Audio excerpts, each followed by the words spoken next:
Reverend Louis Farrakhan appeared. Louis Farrakhan. Louis Farrakhan's Nation of Islam leader Louis Farrakhan.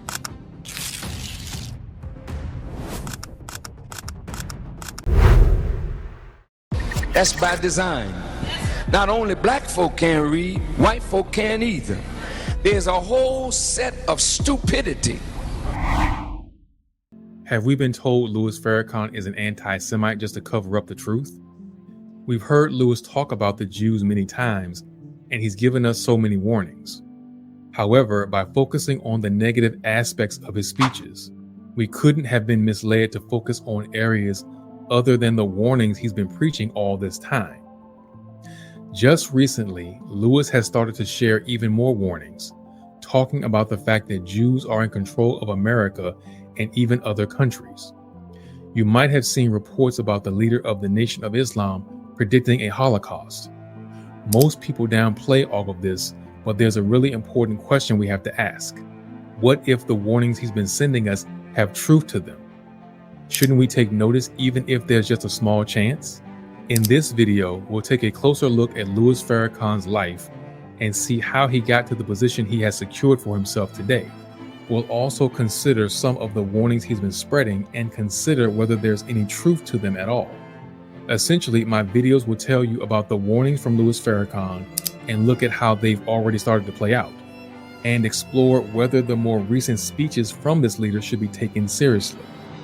Louis Farrakhan was born with the name Louis Eugene Walcott in 1933. His parents were both immigrants who came from the Anglo-Caribbean islands with a father who was Jamaican. Louis had one brother growing up, but never had the opportunity to know his biological father. By 1936, his stepfather passed away. Together with his mother and brother, they moved to Roxbury in Boston. At the time, this neighborhood mostly consisted of African Americans. From a young age, Louis showed a lot of talent. It started when he got his very first violin when he was just 5 years old. After practicing, his talents with the instrument improved, and that landed him a spot on the Boston College Orchestra at the age of 12. Louis was able to compete in several national competitions and brought home multiple awards. He was also the very first performer of African American descent to appear on a show called the Ted Mack Original Amateur Hour. Even as the only African American to appear on the show, he was able to walk away with an award that night. By 1953, Louis got married to a black woman named Betsy Ross. They had their first pregnancy when Louis was still doing his junior year in college. However, there was a complication with the pregnancy that led Louis to drop out of college. He then decided he would devote more time to his wife and their newborn child. While we all know Louis Farrakhan from his involvement in the Nation of Islam, something that a lot of people didn't know is that he actually started out with a career in music. As I've already mentioned, he showed a talent for the violin from a young age.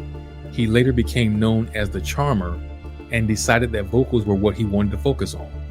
When he got this nickname, things started to really take off for Louis. He was able to record multiple tunes and songs. Apart from these singles, Louis also had success releasing his very first album. Years later, however, Louis did decide that he wanted to go back to the violin, but this was after he was asked to put his music career to a halt in order to join the Nation of Islam. His first exposure to their teachings was in 1955 when he was the headline at the Calypso Follies, a musical show in Chicago. Louis and his wife were both invited to attend the Savior's Day. This is an annual event that the Nation of Islam continues to uphold until this very day. However, he was quite surprised to find out that the person to address the audience at the time was not Malcolm X. You see, the Nation of Islam had a strong media presence at the time, but all of their campaigns used Malcolm X. On the outside, he seemed like the leader and the one to represent the group. When Louis and his wife attended the annual Savior's Day, however, it was Elijah Muhammad who led the event. In the same year, Louis became interested in becoming a member of the Nation of Islam. He committed himself and was able to meet the requirements they had to be a member of before the end of 1955. He continued with several other steps that were required before the Nation of Islam would welcome him as a member. This included writing a Savior's letter and reciting 10 specific questions and answers that were part of the group's student enrollment process. The original founder of the Nation of Islam, Wallace Fard Muhammad, also introduced another requirement. The Savior's letter that Lewis wrote before had to be rewritten exactly as the original, but in the same handwriting as the founder. By July 1955, his application was approved and he officially became a member of the group. He was registered as a Muslim, believer, and laborer. Now,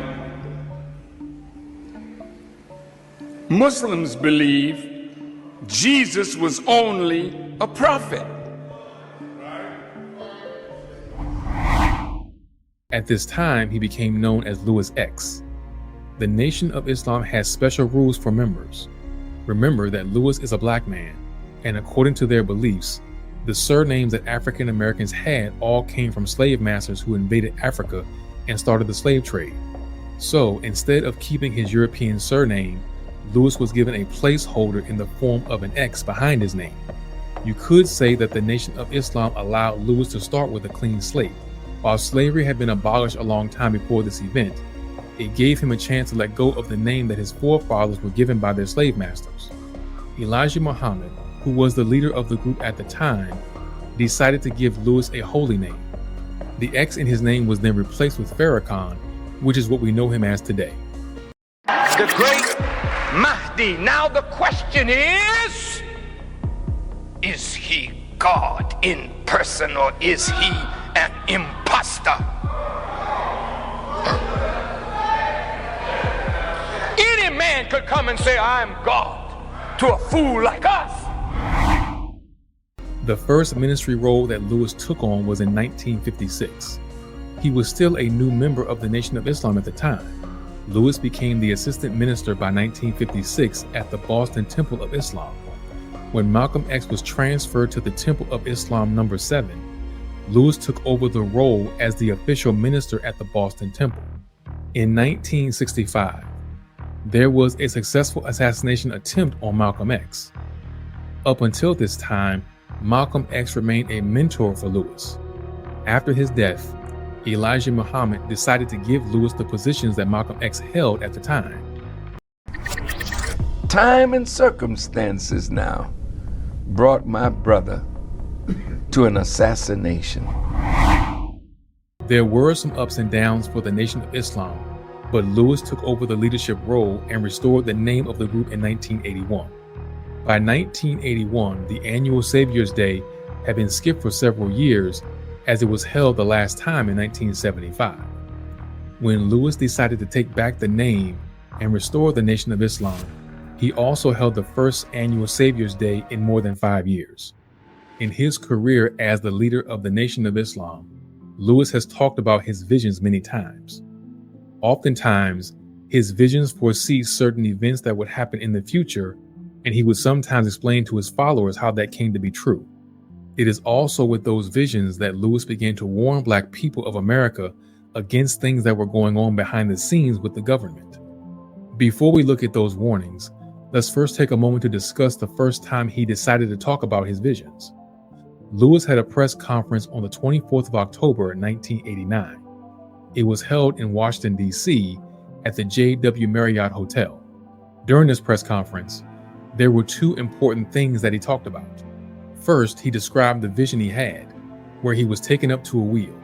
He compared the event to an occurrence in the book of Ezekiel, which you can read in the Bible. He said that Elijah Muhammad, who was the previous leader of the Nation of Islam, spoke to him in this vision.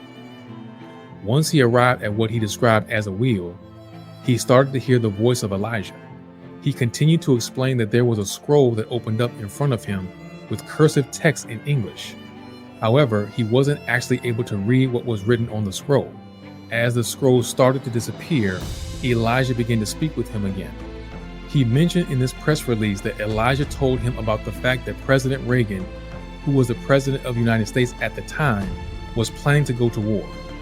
According to Louis, Elijah asked him to go to the press with this information and to expose the truth.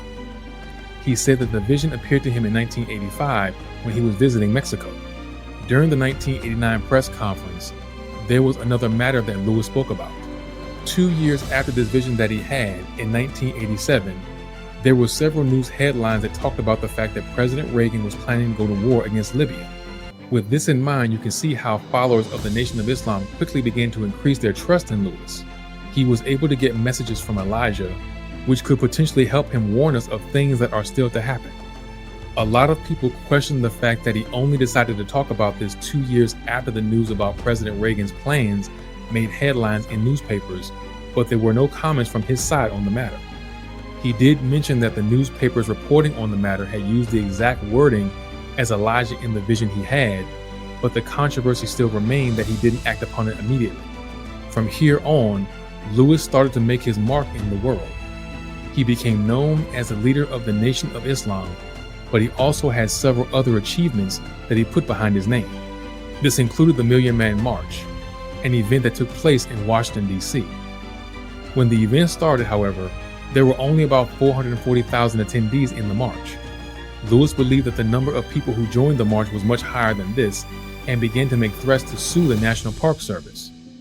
They heard from scores of black leaders and from the poet Maya Angelou. At the day's end, they heard from the man who called them here, Louis Farrakhan. Following the Million Man March, Lewis claimed that he was a prophet that God sent to the earth. His mission on the planet was to show America that the country itself had become evil. He actually hosted a 2.5-hour speech in order to declare himself the prophet of God. Now we've looked at the achievements that Louis Farrakhan has been able to make over the last few decades. He's become a leader. During this time, he's even shown interest in the Church of Scientology, although he didn't join them. Instead, he rather mainly expressed his interest in a specific teaching of the church known as Dianetics. However, something that a lot of people have missed in the many speeches given by Louis Farrakhan in the past is the warnings he's been sending out to the black community. It's well known that Lewis is someone who stands strong with his own people. In fact, in the past, it came to a point where some would call him a racist against white people. When you look at what he's been saying, though, you'll notice that his resentment is mostly against white Jews. In fact, he's been called an anti-Semite on multiple occasions. This is also where the warnings mostly come into play, as he has called out the Jews for being in control of America behind the scenes many times in the past. You see, if you listen to his speeches, you'll notice that he often refers to Jews as evil devils. He also referred to them by other names over the years. He constantly talks about the fact that Jews are the ones in control and they're pulling the strings. He even mentioned that Obama was never in power when he became the very first black president of the United States. There was a bit of drama between Lewis and President Obama. To die in Iraq, in Afghanistan, over lies, that's a murderer! When Obama ran for president, he had already met Lewis before. Lewis has spoken positively about Obama running for office in several public speeches. This caused some news publications to claim that Lewis endorsed Obama. Obama's spokesperson later said that there was no relation between the two and that Obama was not endorsed by Lewis. Even though this was said in a public statement, Lewis said that it didn't bother him. The speeches he gave were still in support of Obama becoming the first black president of the country. However, in one public speech, Lewis said that Obama wasn't in power and that money was what held power in the United States. He then continued to warn us about the fact that white Jews were running the economy, and they're the ones who also have the country in their control. Even though he's been met with a lot of hatred due to what he has said, and the warnings he's been giving us against the white Jews, it's important to remember that he's not the only black man to make this kind of accusation. It's one of those topics that many people know might be true, but something that we don't want to talk about. The truth is, racism is still all around us in the United States. There's still this sense of white supremacy in so many areas. I'm sure you know what I mean. However, many black people are too afraid to speak up and tell the truth. That's not true for Louis Farrakhan, though, as he's been very open about his opinion and beliefs of whites running everything, even though they put a black man in the White House. Right now, one of the most important warnings from Louis Farrakhan is one that we shouldn't ignore.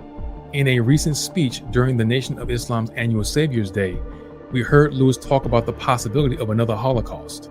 Of course, this was met with disbelief rather quickly. He was once again labeled as an anti-Semite. Publications were quick to counter everything that Louis said in his speech, especially when they heard him talk about a Holocaust. The question now is, how much truth lies in what Lewis said during that speech? We've already seen that racism is starting to rise once again. Leaders like Louis Farrakhan have been working hard to make the United States more bearable for African Americans, but due to the hate that they receive for the remarks they make, it's often difficult for them to get their word out there and to make a real impact. If you consider the warnings that many other Black celebrities and Black people in power have given our community, then you'll notice that there are similarities. This does mean there could be truth in the warnings that Lewis shared when he attended the 2023 Savior's Day and spoke on the stage. With that said, there are still matters that we have to keep in mind. This especially comes into play when you consider the fact that we're fighting for freedom. Yet many organizations have labeled Lewis as being racist toward whites. He is known to think of Black people as a superior race. So with this in mind, isn't it just recreating the same problem that our culture had 200 years ago? When you take all of these things into consideration, it's really hard to make a final conclusion. This is why so many Black people feel like they're in the dark right now. The fact that white supremacy still exists isn't anything new to the people in our culture. It's been here for hundreds of years, and our previous generations were able to make a lot of progress.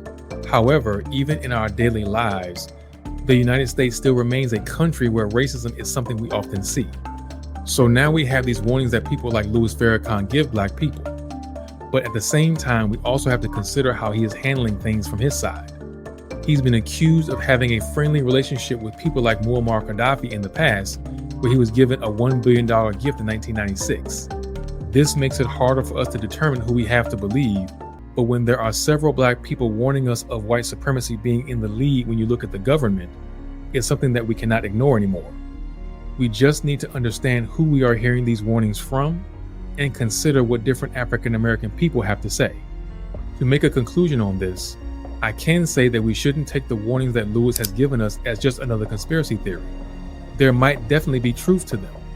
You have to understand the level of influence he has and the connections that are part of his network. This means he likely has access to information, so he could be giving us data-driven warnings in the process. However, that doesn't mean we should overlook some of the things he has done in the past, even though many of them seem to be in favor of Black people at the surface level. Louis Farrakhan has been met with a lot of controversy about his speeches. He has been called an anti-Semite and has even found himself in legal trouble in the past. However, as the leader of the Nation of Islam, Lewis has given us warnings in several of his speeches. He warned us about racism that hasn't really been wiped out, even though we think we're living freely in the modern day. The most recent warnings from Lewis are regarding another Holocaust that's coming up. Whether this is true or not remains debatable. However, many of his followers believe him when he tells them he is their Messiah. There are also a lot of people who believe in the warnings that Lewis has been giving us over the last couple of years. What are your thoughts on his actions, speeches, and the warnings that he subtly adds when you appear on stage? Do you think there's truth to all of this? Or is it just another Black man who takes advantage of his race to extort people? Is Lewis an anti-Semite? Let me know your thoughts with a quick comment. I'm always interested to see what my viewers have to say about topics I cover. Don't forget to subscribe if you're not a subscriber already, and give the video a thumbs up if you found it interesting.